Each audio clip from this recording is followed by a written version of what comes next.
Hey, hey, hey, good evening. It is time for me, Dr. Lisa, on Happy Hour with Dr. Lisa. Hope you guys are enjoying your week. It is cold. It is cold in so many places in the US right now. I mean, places that we don't even think about being that cold, such as in the South, our Southern folk.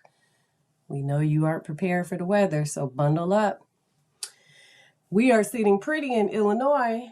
I know most of you are jealous because we typically get all the snow, but we decided to share it this winter with all of you. So, be safe, bundle up like we do, and don't go out if you don't have to. Um, I am going to tell you all the usual stuff, how to contact me. 765-205-1959 and at Gmail on kidscansee.ghosts at gmail.com.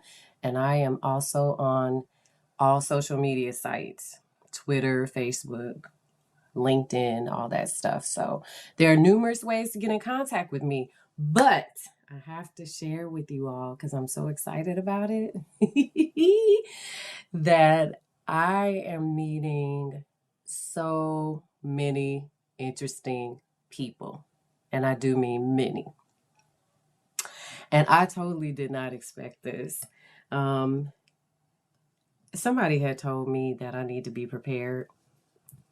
I don't know why, but I need to be prepared for this. And so I actually, something that happened to me was that I received this from this person. They gave me a salt lamp. And I don't know anything about salt lamps, but I was told to read about them. I just know it's really beautiful. It's very beautiful. I've never had one before, but I've been meeting so many different people with different backgrounds and interesting stories. And there's one person who is going to tell me all about her stories of seeing ghosts. There's also a child who wants to tell me about it from my podcast. I've met recently a pagan witch that I have yet to talk to about that person's experiences. And then the list goes on and on and on. And I'll tell you that I have not encountered a child who can see ghosts. This is 2022. Uh, Probably since 2000. Let's see, I moved back to Illinois 2020.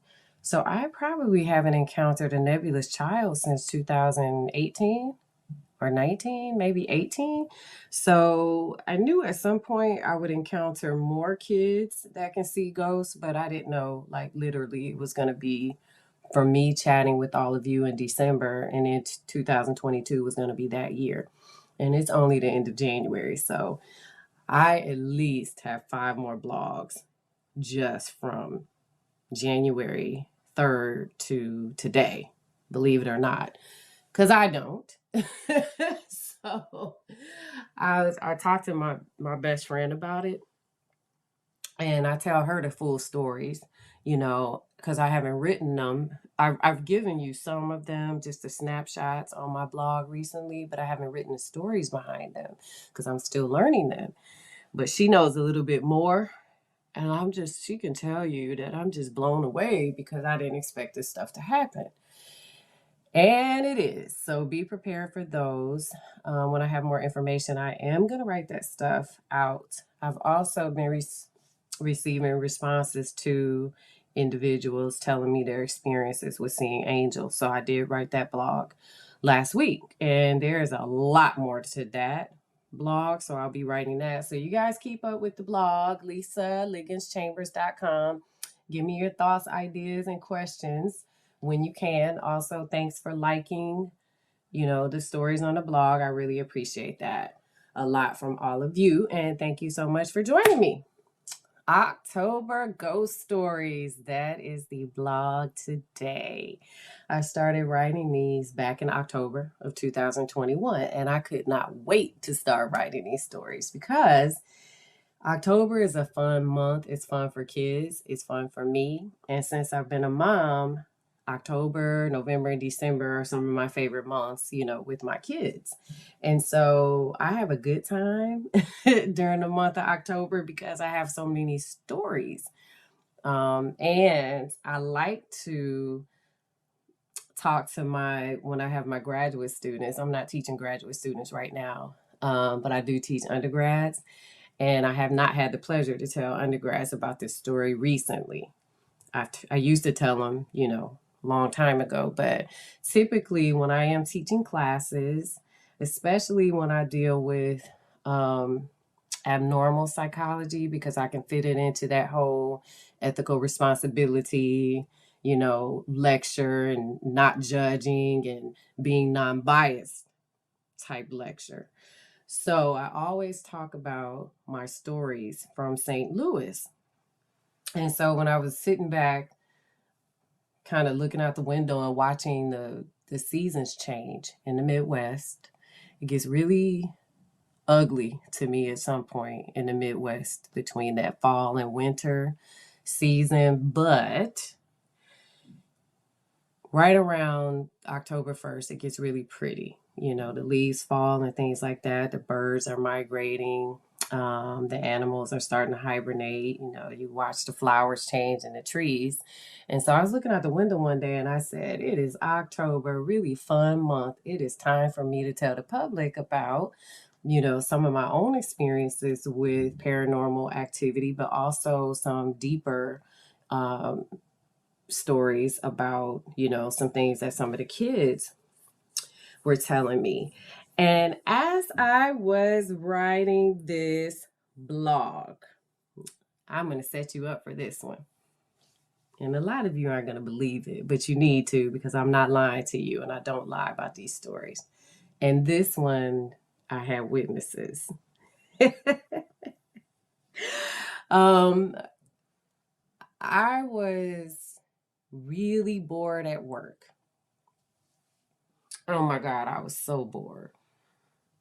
There isn't a psychologist alive who can sit at a desk all day and not do anything. And that's what I was doing. So I decided to write on my blog just one little story. And I am writing it. And some of the people in the room wanted to talk about what I was writing. And so I was saying, it's October and giving them the same spiel that I gave to you all. And I was telling them about actually one of the stories I'm going to tell you today. And then while I was writing it, as some of my former coworkers were interested in it, at least one in particular, the lights went off. Only in this room, nowhere else in the building. And my coworker said, "That's because you're writing those damn stories."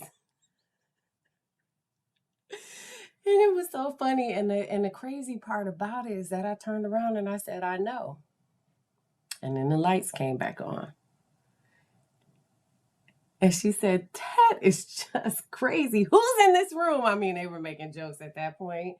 And so, of course, we can attribute that to something happened in that particular room where the lights went off. But come on, it is a big coincidence that we were talking about ghosts. I was writing about ghost stories, for my blog, and then bam, the lights go off, and then they stay off for a couple of seconds, and then they pop back on, and everybody's like, "Oh my God, it's because you're sitting there talking about those ghost stories and writing ghost stories."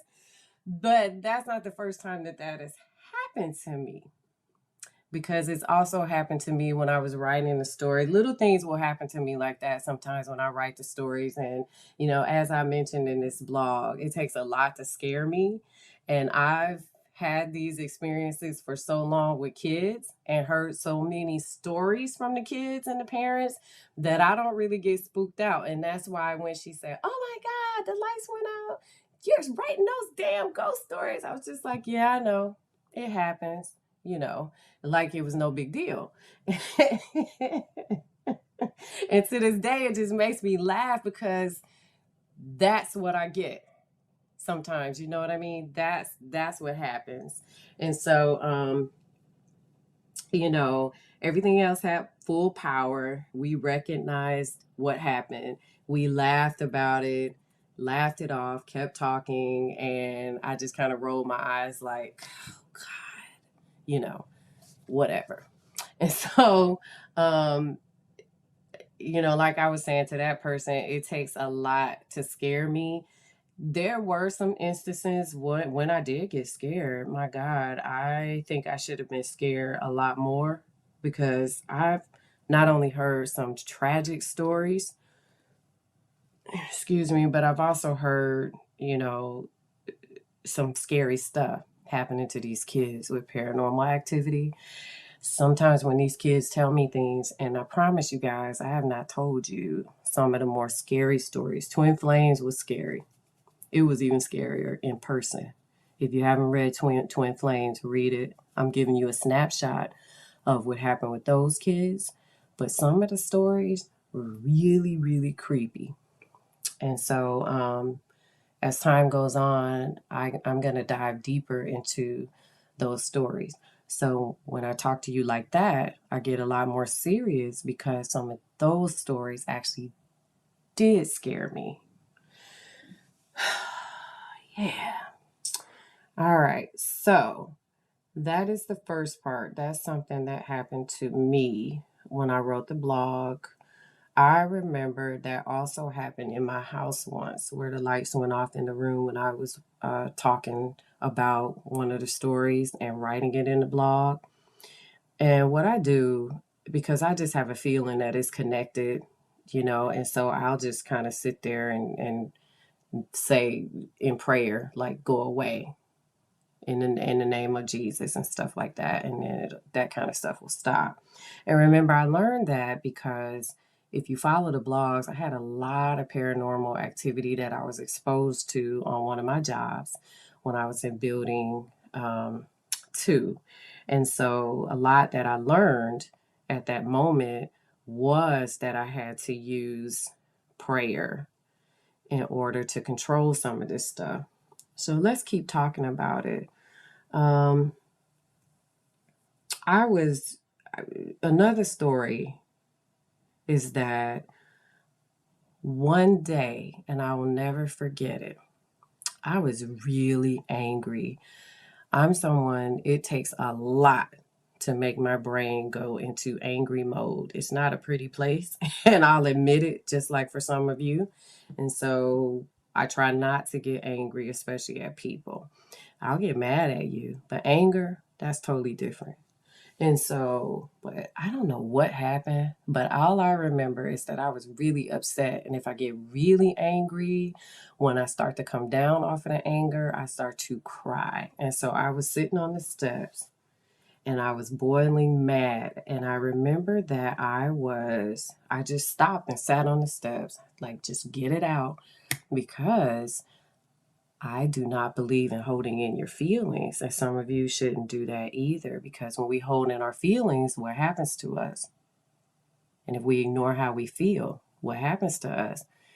Yeah, it drives us a little bit insane because we're not dealing with our feelings. You have to deal with them. Feelings are normal. So I model feelings, for example, to my kids.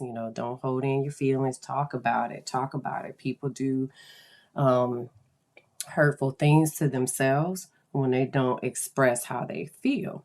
And so I was sitting on the steps and I was home alone and I let my face just, I mean, felt like it was going to fall to the floor. It was so drained from tears. And I felt something. Oh, I know why I was mad. That's a different story. I felt something go across my face. Like, how do I explain it? I'm not live visually today, so you can't see it. So, when you are sad, if someone sits next to you and they kind of rub their fingers down the side of your face, I felt that. And it stopped me in my tracks. I was already sitting down, but the whole emotional component just stopped. And I looked to my left. Obviously, I didn't see anything. And so I was sitting there, and then I felt something rub my arm. And I told you I was home by myself. I was like, what the heck was that? But I didn't feel scared. I felt like something was trying to make me feel better or to let me know that it was okay. So I went to work the next day and I saw child B. If you don't know who child B is, go back to the blog at the bottom, the earlier blogs, and look up child B. And child B's mother. So at the end of this session, I remember child B's mother saying, your angel was sitting next to you on the steps yesterday. And I was like, how did you know? And she said, because she's behind you and she just told me. So what I felt, according to child B's mother, was the angel I tell you guys about that the kids see that's right on me. She was comforting me. She was sitting next to me on the steps and she was rubbing the side of my face and rubbing my arm. And just as a sidebar, I think it was last Thursday or Friday, somebody told me at my job that there were 3 angels behind me, and I felt like I had chills and like something was on my arm. And this person that told me said, yep, she's touching your arm. It's the left one. And I didn't move my hand to show which arm it was. And that person told me, and I said, yep, that's the arm. And I got chills. I mean, I have these experiences a lot. And so, that was a time when I felt like there was something there I couldn't see. According to the kids, it was my angel, or at least child B. But I couldn't see it. I felt it. And that was different for me because I never felt it. So if you think about my blogs, I've had experience. I've had tactile. That's tactile. I've had visual experiences, meaning I'm going to tell you about the next blog from what I actually saw in the building. I've had people tell me things. So if you think about all of my senses, the only thing I haven't had is olfactory or smelling, which I don't want to smell. So to end that story about the angel comforting me, these angels have told all of the kids, in particular child B. Child B was crucial to my learning. And I don't know why that little one was the chosen one for me, but that person was the one that taught me the most out of all the kids. And that child said to me, I told you she would make herself known to you over time. And she has. She has. I'm going to tell you some more stories about that angel as we go through the blogs. All right, here's one. Oh man, I remember some of these stories as if they were yesterday. This is a dark one though. So if you're sitting in the dark and you're scared, turn the light on because this is a scary one. And it's always with me in the building alone. Mind you, just to give you a review, there were 4 buildings. I had been in building 1 and building 2. This was in building 2. Oh gosh, I was at work alone. There were 2 experiences when I was alone. This one is when I was in a building, closing down a building. And so one of the things that I was doing was I was in the kitchen. So this was a building that had 3 floors. And I was on the 3rd floor. I think I kept referring it to the 2nd floor in my blogs, and I corrected that it's the 3rd floor. And each floor used to be an apartment. So I'm on the 3rd floor and there's a kitchen. So there's a kitchen on every floor, even the 1st floor. And so on the third floor, I was in the kitchen because one of the things that I would do, like the rest of the staff, was to make sure things were turned off in the kitchen. For example, the coffee pot. And I was making sure all of the office doors were locked. So it was really quiet, and I was alone in the building, and it was really creepy because by then I had had enough stories about the little ghost boy and the movie The Exorcist that that stuff plays in your head and you're in this big building by yourself. Now, let me give you another visual. This building is not a brownstone, but it looks that way. And it's old. So it was built like in the 1800s, I believe. But it's a beautiful building, still is. And so when you think about, a lot of people attribute old buildings with hauntings anyway. Well, this building was haunted. All three of them were haunted. And so when I was turning, I want you to visualize this. When I had my back turned and I was turning off stuff in the kitchen, something went past me. And I felt it because it was like air going past me. And I turned around. I was like, whatever. And then kept doing what I was doing. By then, again, I had gotten good with ignoring paranormal activity unless it just really irritates me. And it did irritate me once. And I don't know if I wrote about it here, but I've mentioned it about the toys. So the toys were in the next room. I was in the kitchen. And so I adjusted to all of this stuff that was going on. I mean, literally, you don't want to quit your job just because kids are telling you these things. But at some point, I did have enough and did end up resigning. And I've talked about that already. So I had to close my office door and go down the steps. As I was going down the steps, the same thing happened again. And I was like, what in the world? So I went out the door, closed the door, and looked out the street. I still remember this. There was a man that I had seen before, and I know he was homeless and he was in the trash can. When I looked at him, he smiled and waved to me because I'm always nice to people, and I was nice to him. So I waved to him. And then, why did I do this? I turned around and looked at the building and saw the curtain move. Now, some people would say it was probably the heat. Where was this? Let's see. It was, okay, so it'd be the air conditioner. It was the air conditioner. It was not the air conditioner. It moved like somebody was peeping out the window. And I said, screw that. At that point, I was like, I'm out. Okay. And then I happened to look at building 3. And I always looked upstairs on the 3rd floor, the back door. And the curtain moved up there. And I said, oh, hell no. So for some of my new listeners, if you have not heard the story about building 3, there was a dark angel in the building, in that window, who always watched me, according to the kids. And I saw the curtain move there too. And I was like, screw that. I'm out. Period.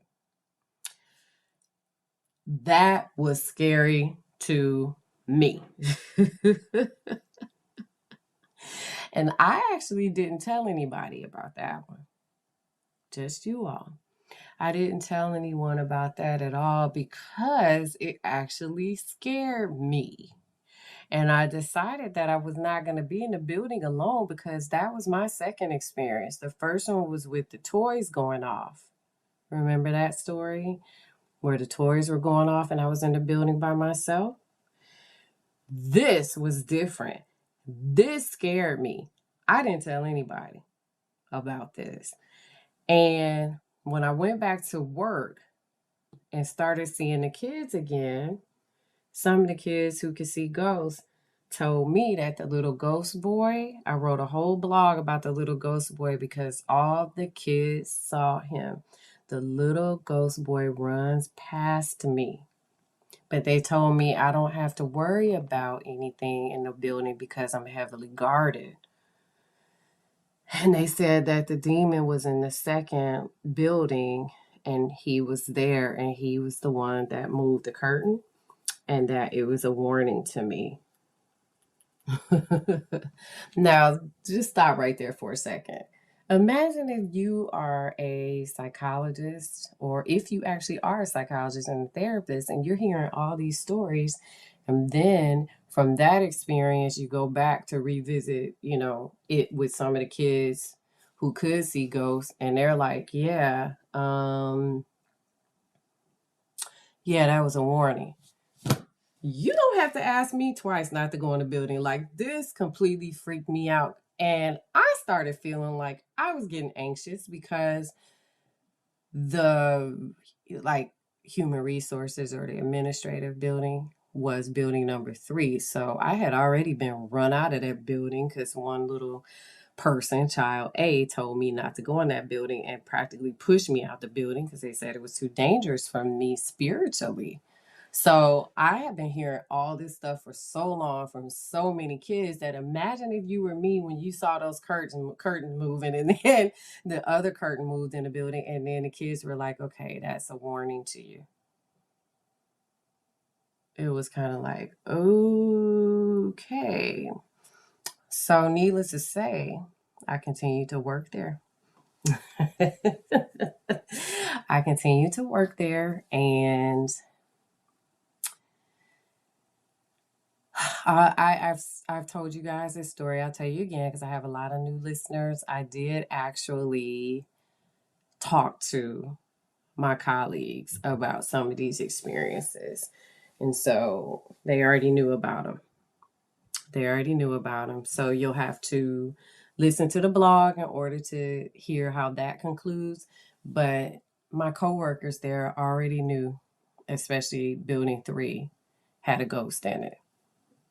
So you see, I don't make this stuff up.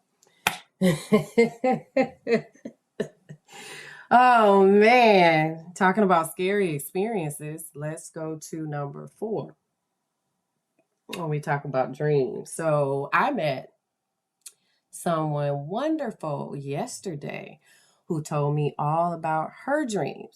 And I met somebody else yesterday who said, I'm a dreamer. I've been reading your blog. I need to tell you all about my dreams. So I'm like, yeah, tell me about them. And then I can write them up and then the audience can read them. And some of them, talk to me about their experiences. And I'm a person who's a dreamer as well. So let me tell you about some of my dreams. Let's see. And actually, I have a couple college friends that can attest to my dreams. Yep. So, as far as I can remember, I have always been a dreamer. I've dreamed about some things that have actually come true. I've dreamed about people I don't think that I know or ever met. I've dreamed about people that have died. And no one knew until like the next day. So I've seen lights and stuff in my dreams. I actually had a childhood friend who passed away we're 22 last year, I believe. And the night before, I saw her as an angel, but I didn't realize it until the next day when I received the call that she had passed away. And I was telling my mom, I said, I think that was her in a dream, and she was saying goodbye to me because we were really close, as friends when we were little kids. And so it would have been very much like her to say goodbye to me when she was passing on. So, yeah, I took that kind of hard. So I've had dreams for quite a while. Um, it was always interesting to me, and it was something that I personally didn't want to admit or deal with, but I'm going to share one today with all of you that I shared on the blog. There are 2 recurrent dreams that I have. One we resolved, my mom and I have not had it since. The other one, I'm still trying to figure it out. Even my mom can't figure it out. And so I recently asked someone who can see ghosts, what it means. So we started trying to break it down last week. So I'll keep you posted on that and talk about that one. But this one was interesting because um, I one day I just talked to my mom about it, and I told her, I said, hey, I have this recurrent dream that I'm in a mansion.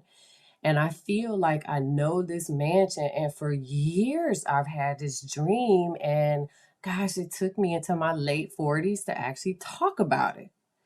And I said, because the one person or the two people that would know what this house represents would be my parents. And I've never talked to at least my mom, not especially not my dad, about it. So I told my mom, I'm in a mansion, and I know it's a mansion. I can tell by the size of it just from the foyer going up, stairs. It was huge, like the size of a master bedroom. So I'm like, it's a big house with dark wood.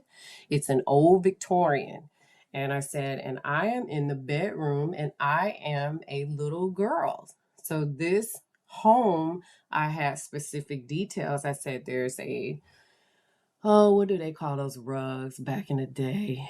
Victorian rugs. It was blue, and it had blue carpet, blue, that old ugly green vomit color, musty yellow, all that stuff was huge in the 70s and 80s. So this mansion had features like that. So this house had blue carpet, um and the bed was to the left, and it looked like a old, I always say Victorian because that's all I can think of, the Victorian era, which is way older than my mother, but that's the kind of furniture it looked like the mansion had in it. And so I am a little girl, and a cute little girl, woo, just so cute, fat cheeks and all. I'm in there and I am playing with a little boy. And my mom said, wait a minute, what does the staircase look like? And I said, it's cherry wood. Mind you, I used to have a real estate license, so this stuff is kind of easy for me to describe, unless you're talking about the Victorian era, right? So I said, it has cherry wood in it, everything. The staircase, I'm like, this was an expensive house. You don't really see that nowadays unless somebody pays like a crap load of money for it. And I said, and this little boy is playing with me on the rug, and it looks like we're playing a card game. And I said, but I don't know who he is. And I said, do you know what this could represent? And my mom said, um, that is the mansion that my aunt and my uncle lived in, and they used to babysit you. Now, I don't remember them. I think there's a part of me that does somewhere remember them, but not in detail, not specific. Like I can't tell you what they look like. But my mom said they used to babysit you. And she said, that was your room. And she said, you used to sleep in there and take naps. And she said, I'll tell you, I came to pick you up one day. And she said, I was peeping in the room to see what you were doing because I can see you talking to something. And then I was like, what? And she said, you were talking to something. And she said, and I looked in there, and she said, I saw the ghost of a little boy. He was clear. And she said, I could see it, and he was playing with you. And I said, really? And she said, yeah. And she said, so when I saw you playing with this little ghost boy, and isn't it interesting? She said, little ghost boy. She said, it was obvious to her that I could see it because she said, you were playing with it and talking to it. She said, I can hear you talking. And she said, I immediately prayed because I did not want you to be able to see ghosts. And she said, it's just not something that I wanted you to have for the rest of your life. And she said, I think that he wants you to remember him, and that's why the dream is recurring. And I said, And she said, but, that was a demon, and that's why I didn't want you playing with it. She said, that was not God's angel. And she said, so when I prayed, I demanded for it to go away. And it did. And I was like, I wish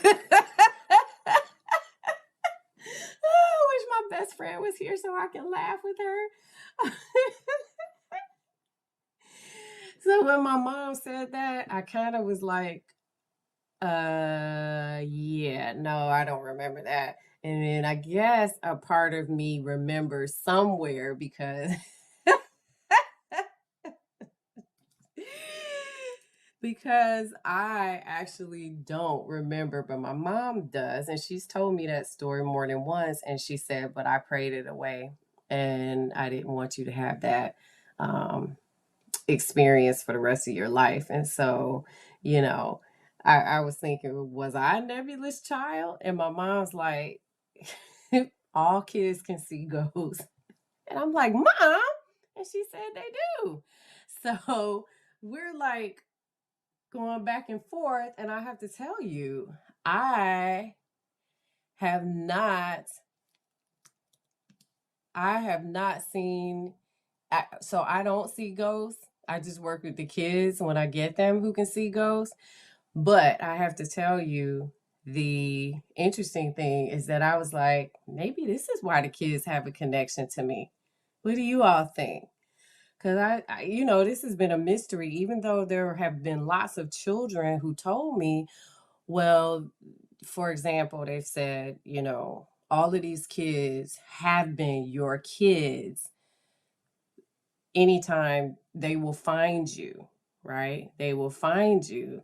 And so that's what's happening. So many of them are coming to you because they find you. Because remember, that was a big question over my head. Like, even right now, like, why is everybody coming to me? Why is everybody coming to me? And so it's happening again. And so when my mom told me that, I said, well, maybe, this is why I've always been searching for why this is happening. Oh, heck. People are just so dumb. I blocked him. I'm sorry. Let me just say this. There are just always some people who try to get on the air that just say stuff that's just stupid. And I'm just going to say it like it is. I don't care about you guys talking on air. You can. But what I don't like is for people to come on air and be rude to people, other people. This is a place where people who experience these things or even want to hear about them have a safe place to do so. So we don't need people coming on talking about, different derogatory things that are ignorant toward other people. So when you get on my show and you do that, I cut you off and block you, period. Point blank. I don't deal with that crap. Don't come on my show with it. I don't care about what you have to say. Don't come on my show hurting other people. These are the experiences of children.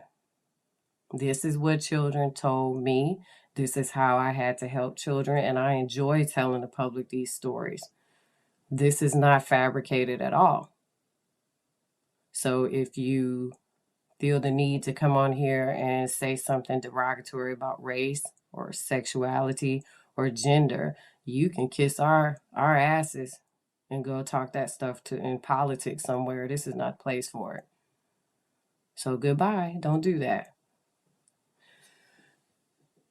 Anyway, there's always somebody ignorant who can ruin some stuff. And then I try to ignore it to all of you that are listeners. I do. But when you are personally saying things on Podbean to people, that's what irritates me. All right. So I could have been a nebulous child or any of us. And I've had plenty of adults say all kids can see ghosts when they're little. And so this would explain why, what I don't know how to explain is why some people can see ghosts as adults and some can't, except for the veil being lifted. All right. So I'm going to tell you about somebody who was curious about the Toy Story. So I'll just go ahead and tell you again. Same thing, building 2. Another time I was closing up the building.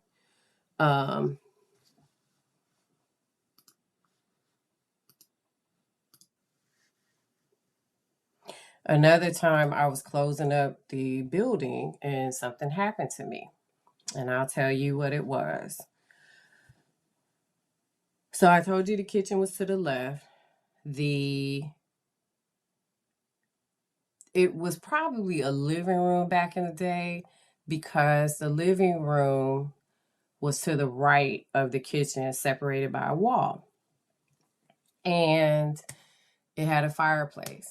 So when you walk in the door, there's a fireplace. So we had the toys on the far right wall and the back wall across from the fireplace. And so once again, I was there by myself and I was closing up. And I think at that moment for this story, by myself meant that I was by myself on the floor, not in a building. With the curtains, I was in a building by myself. I think with the toys, somebody was on the second floor. But let me tell you, I kept hearing toys. And even when you're at home, if you have kids, you'll hear toys sometimes, and it typically doesn't bother me. I have kids, so I can hear toys, and it typically doesn't bother me, right? Okay. And this is a little bit different because no one was on the floor but me, right? So I think, let me go in here and turn off the toys because at least the batteries would go down if the toys are on all night. So you know how you'll hear like fire trucks and stuff like that with toys? Okay. So yeah.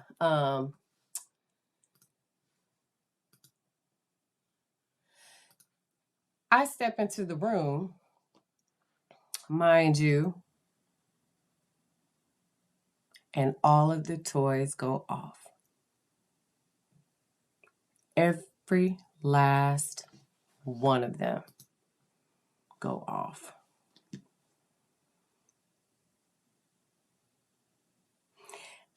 Yeah. And I'm standing there like, oh my God. And I said, just stop it. Just stop. And I started turning off toys and getting the hell out of there. And it stopped because I had had enough. So over time, I kept going and going and going and dealing with this and dealing with these kids. And some of my kids they were getting better, but they were really anxious to come into the building. And so eventually I had to resign because imagine kids that have anxiety coming into a building like this if they can see ghosts.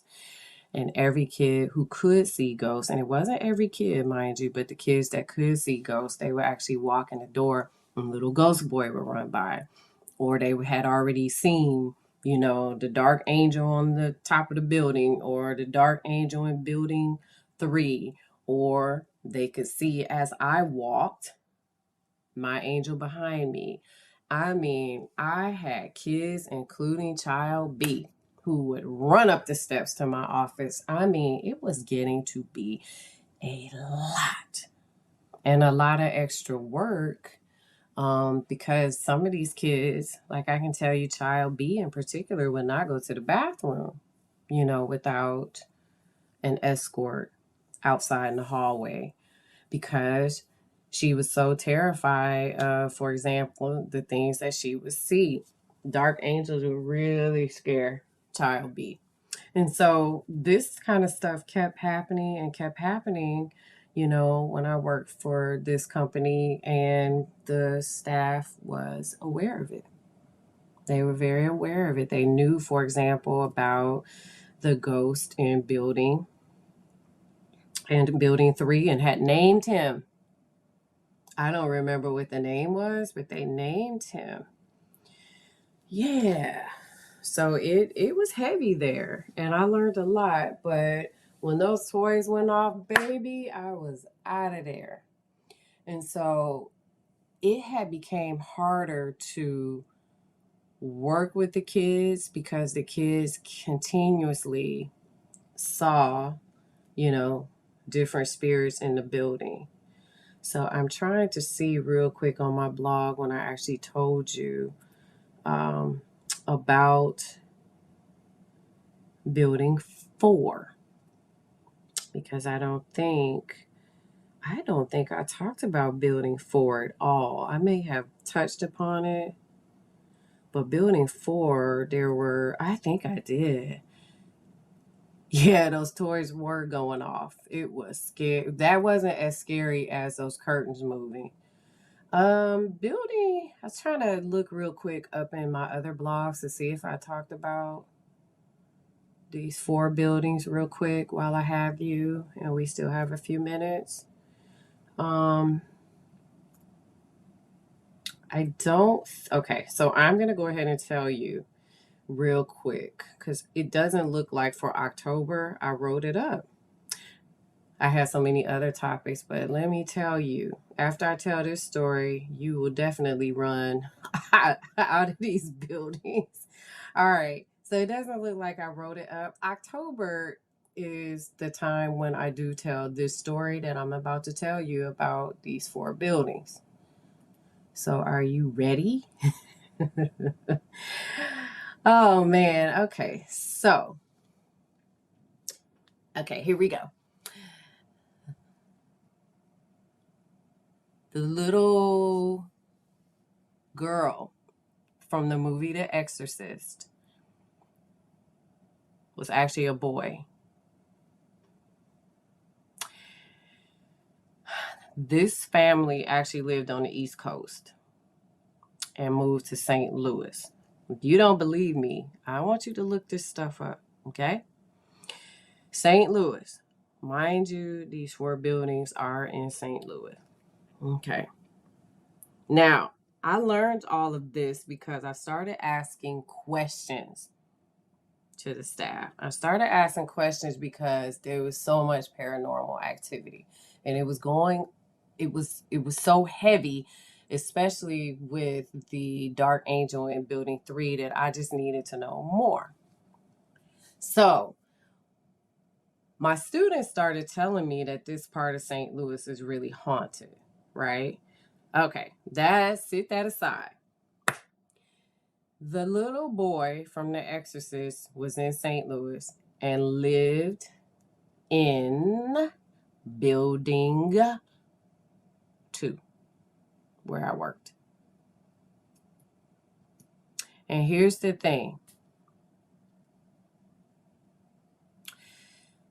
When I remember I was in Building 1, we moved to Building 2. My office was across from the little boy's psychiatrist's office. Can you believe that one? I could not believe it. I'm so serious. I remember I said it used to be an apartment. It was the apartment that he lived in with his mother. And remember I talked about the little ghost boy? Mm-hmm. Now that part is according to Nebulous Children about the little ghost boy. So I can't confirm that part. But what I can confirm is that, and I did mention this on the podcast, every door had a crucifix on it. The more I walked around the grounds, because mind you, this is a really beautiful area, such beautiful buildings. The ground, I can close my eyes and still picture it. It's so beautiful. Every door had a crucifix. And so I started asking. When the kids started telling me about the dark angel in building 3, I started asking why there was a crucifix on each door. Okay, that's when I learned that the Catholic priests, all 3 that did his exorcism, lived in building 4, which was next door.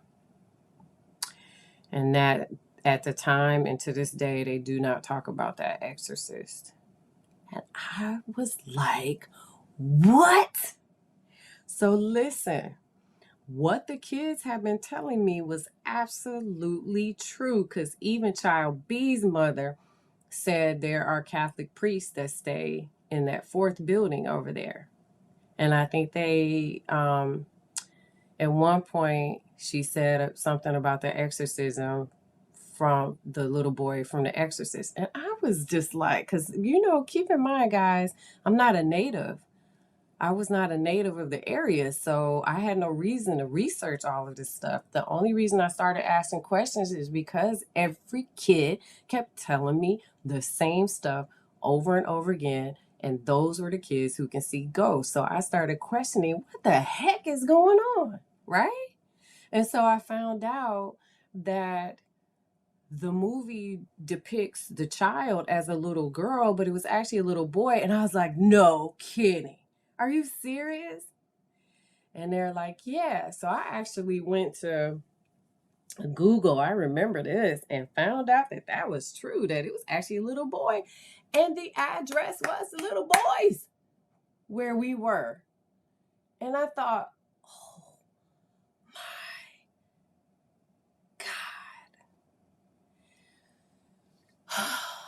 Yes. And let me tell you something. The one movie that I will not watch to this day is The Exorcist. I wouldn't watch it then, and I don't watch it now. And I had to experience some of it. I mean, it was just unbelievable to me. So when I tell you guys that all of these stories are true, it's because they are very true. Now, my boss and I started cleansing the building. We went to each building and we cleansed it in prayer, because once I started asking questions, then I started telling the staff, look, this is what I'm experiencing, in particular my boss. And I wrote about this too already, because this keeps happening. These are the stories of these buildings. I've been told not to go in building 3, blah, blah, blah, blah, blah, blah, blah. And we started to cleanse the building, and it did get better after that, but it was just so much. Oh my God. After that, I started researching more about the land these buildings were on. I also researched this area of St. Louis. It's actually in the city of St. Louis, but it's a certain area. So I started researching all of this, and my students, I was teaching graduate students, and I was telling them this story about how my job related to The Exorcist. And they were like, well, yeah, we all know that. And I'm like, what? How come everybody knew but me? So I started telling them, about some of the experiences. I mean, this was a 4.5-hour class, guys. So we had plenty of time to learn graduate work for psychology and school psychology. Then we had a whole bit of other time to just kind of shoot the breeze. And so I was telling them all this, and they were like, oh yeah. I mean, one of them said, I lived in an apartment in that area and it was completely haunted and I had to leave. So at that moment, they just started telling me so much about the grounds where I work, the grounds in that particular part of the city, and how that movie is directly related to those buildings. And I said, oh my God.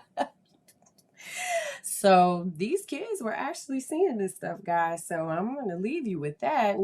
Comment on the blog, let me know what you think. But you can Google some of this stuff yourself. And if you're real savvy with computers, then you can find out where I used to work. So, yeah, because I don't reveal company names or anything like that. But that is blog 32. Woo! Well, you know it didn't take me long to resign after that, right? But I actually loved it there. And I love to this day the boss that I had. She was just phenomenal. A phenomenal psychologist, and she still is. Blog 33. Next week is October Ghost Stories #2. I start this one off with a personal story, and then I go into something that I don't talk about on the blog too much is my time as a real estate agent. Yeah, showing houses. So I got some spooky stories about that too coming up. Boy, oh boy, I guess this is my life, right, guys? So, anyway, I really enjoyed talking to you all today. Um, Let me know what you think. If you have any questions or comments, you can always join, but remember, be respectful. Thank you so much, you guys. Have a good up and coming weekend. You're very welcome. Thank you for joining. I really appreciate it.